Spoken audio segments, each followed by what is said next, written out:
Balitang palarong pambansa ulit, 15 anyos na student athlete mula Calabarzon.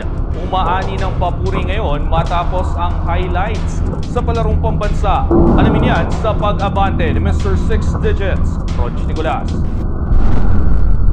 Umani ng atensyon si Andre Ugada ng Calabarzon sa 2025 palarong pambansa matapos magpakitang gilas sa Secondary Boys Basketball Tournament.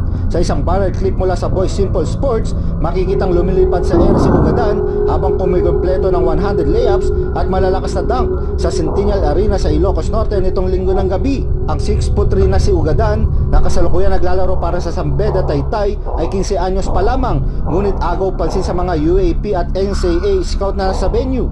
Pinangunahan niya ang Region 4A Calabarzon sa isang dominanting 90-44 na panalo kontra Caraga sa kanilang unang laro sa torneo. Bawat bitbit niya ng bola ay sinasabayan ng hiyawan mula sa mga nanonood. Patunay ng kanyang impact sa laro. Sa kabila ng murang edad, ipinapakita ni Ugadan ang potensyal na maging susunod na malaking bituin sa collegiate basketball. Ang kanyang kombinasyon ng taas, athleticism at kumpiyansa sa court ay nagsisilbing banta sa depensa ng kalaban. Bukod sa opensa, ipinamalas din ni Ugadan ang kanyang presensya sa depensa na tumulong sa Calabarzon para tuluyang iwanan ang kanilang katunggali. Sa pagsisimula pa lamang ng palaro, tiyak na si Ugadan ang isa sa mga pangalan na aabangan sa pagpapatuloy ng torneo.